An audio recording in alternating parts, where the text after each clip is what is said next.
call to this My computer. video is not working. I don't know why. All right.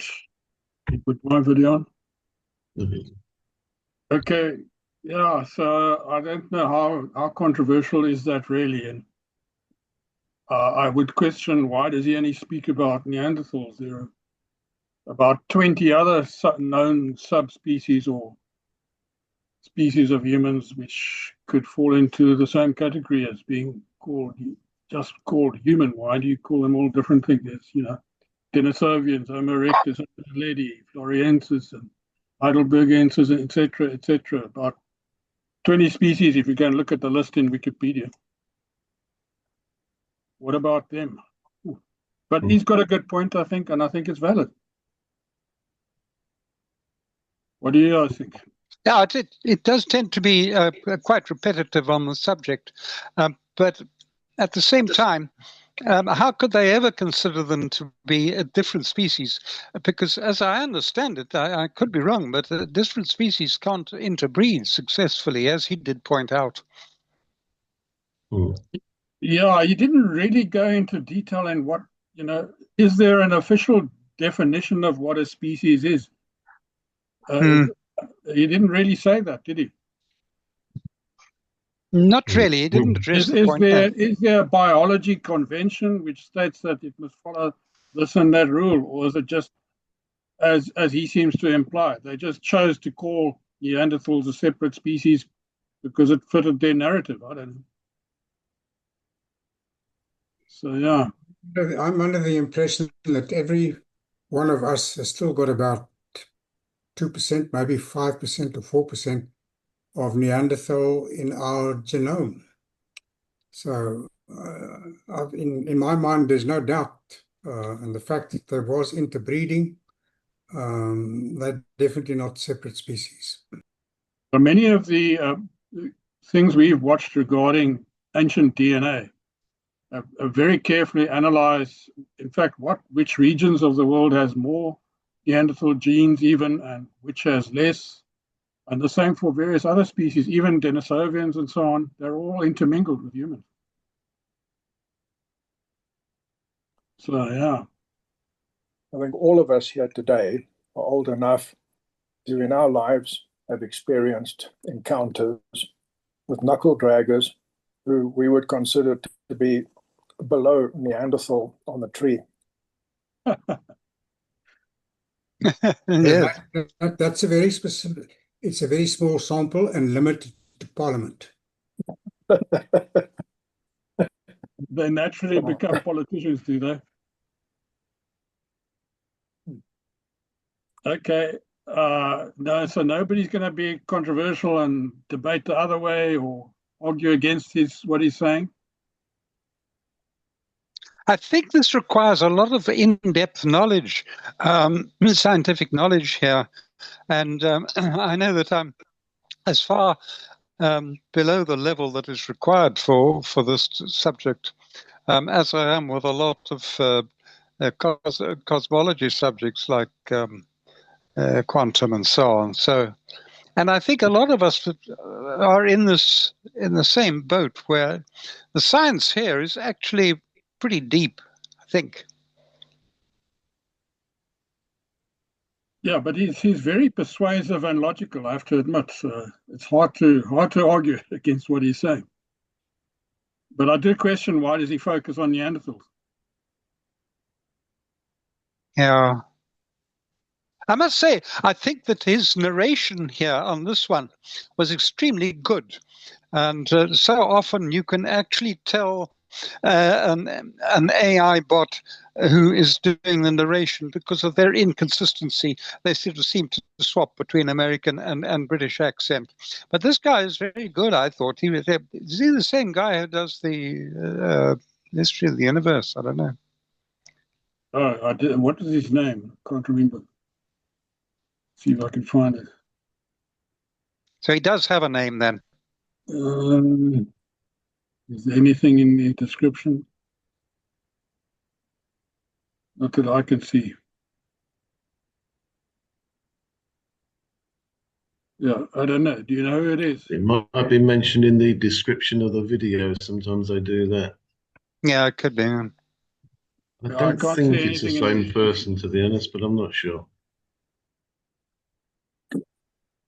So he refers to a Natural History Museum website, but that's as far as it goes. So this is actually a story that, and a lot of the images appear on the Natural History Museum website. So maybe he's a part of the Natural History Museum. I don't know.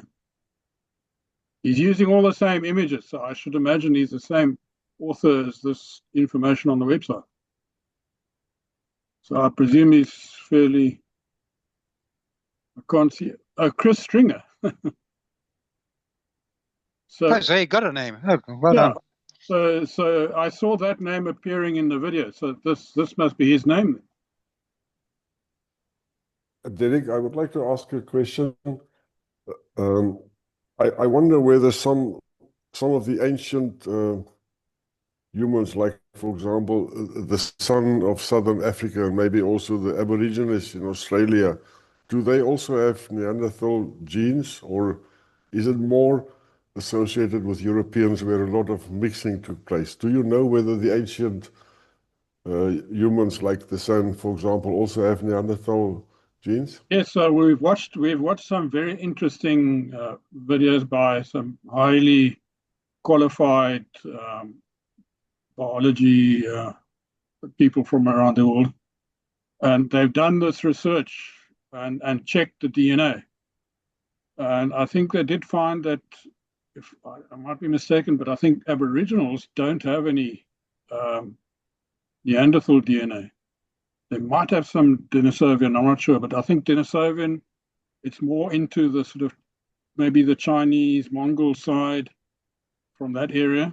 It seems to be area based, geography based. So, yes, Southern Europe, Western Europe, maybe down into Middle East. There's definite greater mixing of. There are a higher percentage of Neanderthal DNA in those people. 6, 7, 8% maybe even than in the rest of the world.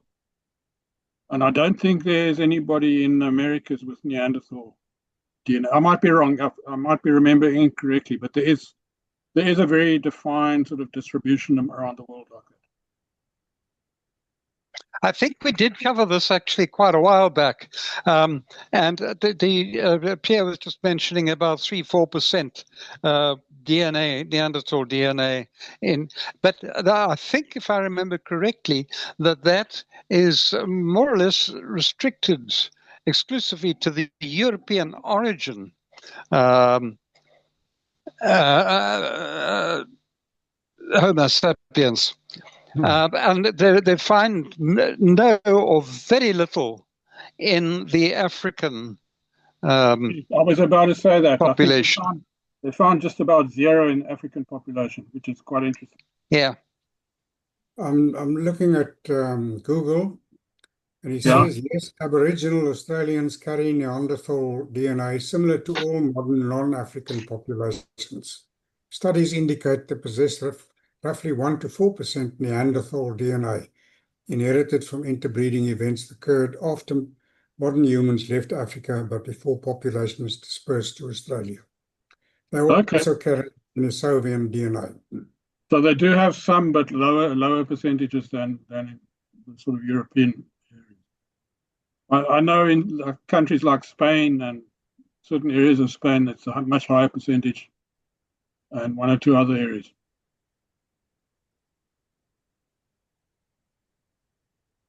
And that's also where they found the Neanderthal cave, so that makes sense. And remains. Yeah, that's quite interesting. Yeah, I think,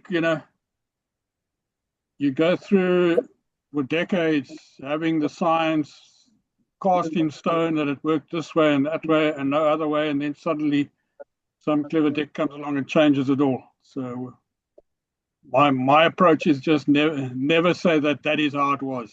Just always question. Never take things for granted. Well, one question is we speak about would it be Homo sapien interacting with Neanderthal, or where did the Homo sapien come in? So it's multiple back and forth. That one we watched on Ethiopia, I think that was quite an eye opener, and that suggests that Yes. there's no real tree. There's connections and reconnections and reconnections. It's a whole complete maze. It's very complex. And the more thoroughly you study the DNA origins, the more you can pick up that the populations moved away, mixed, and moved back again, and all this sort of thing. So it's not like a tree shape where things just branched out from somewhere. It intermingles, and gets tangled up back and forth all the time. But there are some singular things are more complex than we think. There's some singular aspects. If you look at like Genghis Khan, who went out and killed millions of people and impregnated thousands. So that was a step change in the genetic makeup of the population of that area. Yeah, well, what's that saying that in statistics, you're only like 6 degrees of separation away from anybody else on the planet from the point of view of being related. But following the blood route, it seemed to go from Central Europe straight to Australia. It didn't go via Africa or to Africa, or it's tracing the blood group.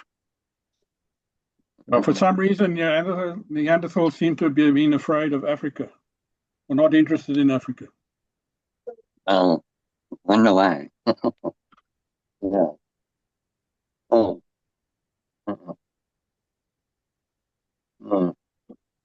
Is there, speaking of Europe and Africa, is there are there also locks in the Suez Canal, or is it, I've often wondered, why do they have a lock in the Panama Canal? Would it erode a lot of the land away if the oceans just flowed into each other? It's something different. I think it was just too much, and probably even nowadays it would be too much to take away all that ground to make a just straight canal. So it was just like 90% or a hell of a lot cheaper to just build locks and go up over the hills and then back down the other side again. Suez, I don't think has locks. I don't think Suez has any. Suez is much shorter and it's all on one level. There's no high ground. Yeah. I just thought that's in Gondola land. What, Gondola? Gondwana? The continents were much closer to each other, so the land travel would have been much more easy. So, yeah, but look, remember, then you're talking hundreds of millions of years ago. That's a very long time ago. I mean, were there any humans around then? It was probably still in the lizard times. Yeah, that's why I have trouble watching these dinosaur movies, and you have the human beings rattle them off with a couple of spears and bullets. Doesn't make sense, but that's what we're being fed today. So thanks for our educational, up to date and 99% research. Yeah, good. Well, does AI carry any of the genetic structure of the humans that created it? Oh boy. Well, it has digital fingerprints.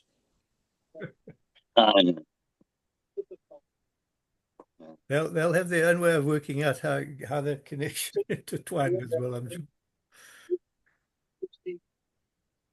You know what? One thing we might need to watch in the future is AI making us stupid?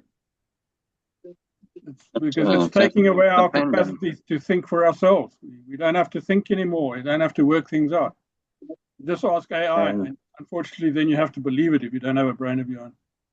Well, the internet has been a powerful force for spreading disinformation. that Yeah. is widely believed. So, the technology is perhaps affecting our critical thinking capability.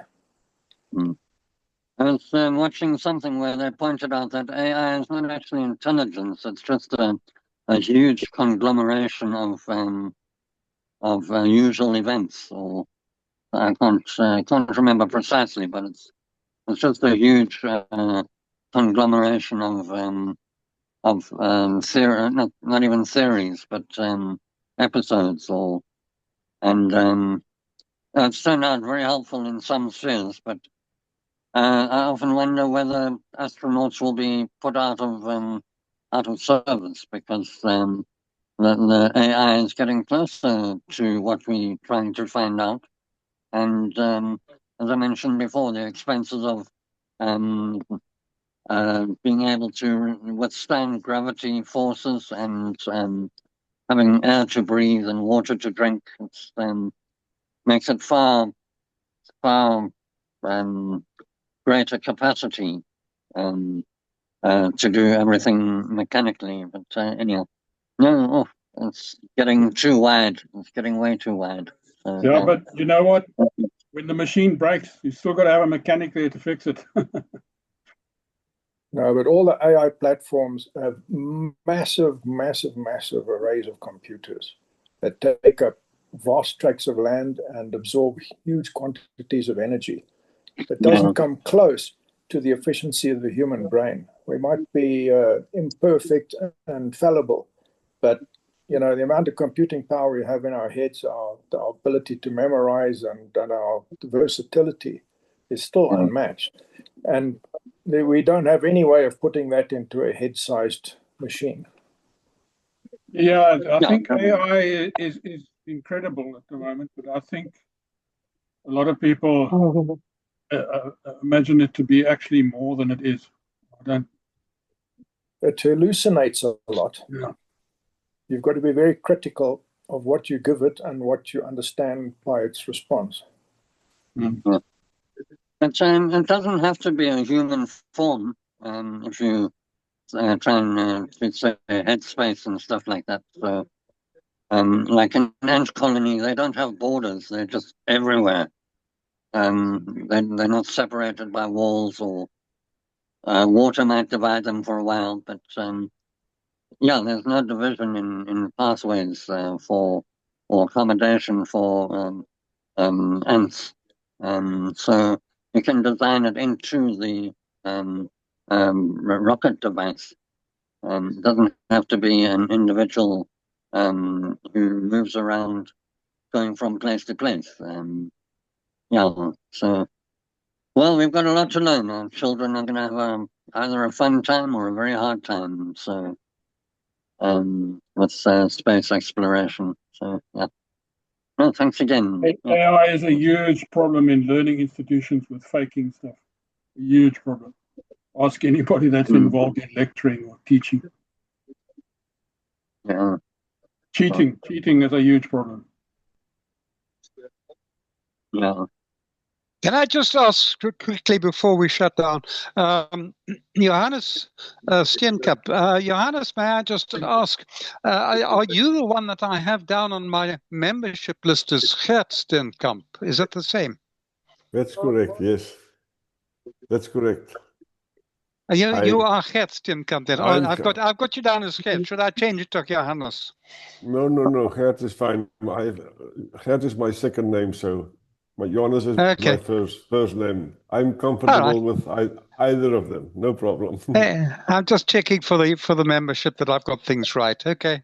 Maybe you should just tell us your nickname and we'll stick to that. No, I'm not going to do that. You don't have a nickname like Fleiss or something like that. That's why I don't want to mention it publicly. Okay, good to have you. All right. Anybody else got additions to the discussion? I think this was a good one, Peter. A controversial one and an unusual one and a new one, which we haven't seen yet. So it's good to see something original. Thanks for the topic. Okay, thanks. And I'm actually working on next month. In fact, this is going to sound crazy, But I'm reading a book at the moment called The Genius of Dogs, and he goes into a lot of the development of dogs from wolves and so on. And then he gives them intelligence tests. And he deals a lot with the influence of mothers and fathers on infants and dogs or general pets that are kept in and have been for thousands of years, as dogs have, and brought up in the environment of the humans, and they have learned gestures. So if you point at a particular object, the dog will often follow the indication, whereas a chimpanzee, who's considered to be so much more intelligent, the chimpanzee hasn't a clue on that, because unless they happen to be brought up from very young amongst humans. But it's an interesting topic. I'm just trying to sort of dig up some reasonable sort of information, maybe a YouTube video. I haven't found it. Sounds very interesting, and I can attest to that. My two old Jack Russells that are 18 years and 17 years old and blind and deaf, they can see a little bit, I think, and they understand. They can't hear what I'm saying. They can't hear orders, but they can quickly figure out what a flick of a finger means and so on. They do exactly what you want. They understand sign language, that's for sure. Yes, yes. Some cats understand pointing, but it's a very small percentage. Cats? Generally they don't, but there are some that cats are a different animal. They've got a mind of their own, though. This is the thing. They're very independent. They might understand what you're trying to communicate, but they decide whether they're going to react to it or not. They're not going to admit it. That's for sure. I think Anyway, we'll give it a go if I can find some material on it. And there are some birds, crows and so on, which are highly intelligent and can solve incredibly intricate puzzles. I think you find a lot of it is to do with different parts of the brain, depending on what you're trying to measure and call intelligence.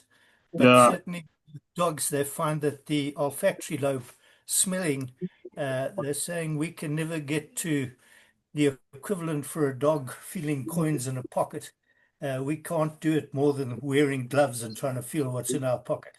So just that capacity of the growth of that. And the same with birds. I think the kinesthetic parts of the brain for balance, etc. It's different compartments of hugely differing intelligence. If you can find something on the topic of inter and intra-species communication, that would be very interesting. I think there's been a lot of work on that recently, particularly communication with all kinds of animals, even dolphins and whales and stuff like that.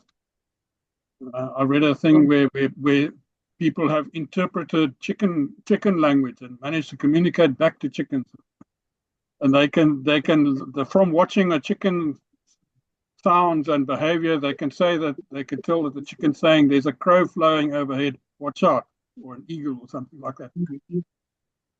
It's amazing the work that is being done nowadays. And on that point, quite a few wild animals that stick together, like is it the zebra and the elephant, or the elephant? No, it's ostrich. It's got very sharp eyes, and they hang around with zebra, I think.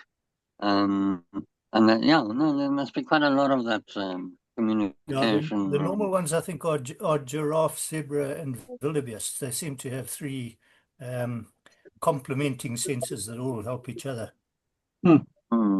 Interesting. Very knowledgeable bunch we have here. Sorry, I was just going to ask, when did man start using animals as an aid for hunting? Did Neanderthals ever do that? They were just used to use their own skills, didn't they? Well, I think horse riding, and obviously even using eagles for hunting and so on up in the Russian steppes and so on, that's been That's been coming on for thousands of years. So But this guy did multi-type. mention that some of the Neanderthals being buried with a puppy, I think it was, wasn't it? So they must have had some interaction with dogs, wolves. Yeah. Dogs and cats have very long association with humans. Yeah. The difference is that humans domesticated dogs and cats domesticated humans. Yeah, exactly. There's a Cats rule, Marandora. dogs drool. There's a Marandellis Bushman painting or sand painting, which has three sort of panels. One is man being chased by a lion, and then the next one they're absolutely totally equivalent. They've got human feet, and then the third one is man beating animal, and it's sort of suggested that that middle stage of an equality lasted for a lot longer than either man or animal superiority. And that's I 50,000 years ago. saw a YouTube video. I didn't watch the video. I just saw the thing that flashes up. They found caves in the Karoo or somewhere where there's Bushman paintings of mermaids. Yeah. Could you explain that one? Or what are interpreted as mermaids. Yeah. It looks like mermaids. All right. We expect some more very interesting stuff from you next month. Thanks, Peter. Okay, that's great. I mean, Yeah, if anybody thanks a has lot, any Peter. material they come across, please let me know. I'd be only too grateful if you stumble on some material, relevant material. I'm very willing to have a look at it. Yeah. I'll great. see if I can find a politician for you. No, thanks. Yeah. All right, thanks everybody for your Thank you. attendance and Thank you. lively conversation. Let's knock it off and have Thanks supper. all. Cheers. Thank you all. Thanks. Cheers, all. Thanks, everyone. Bye. Bye-bye. Yeah, Ta-da. thanks very much, eh? Good subject, Peter. Bye-bye. Thank you. Bye. Bye.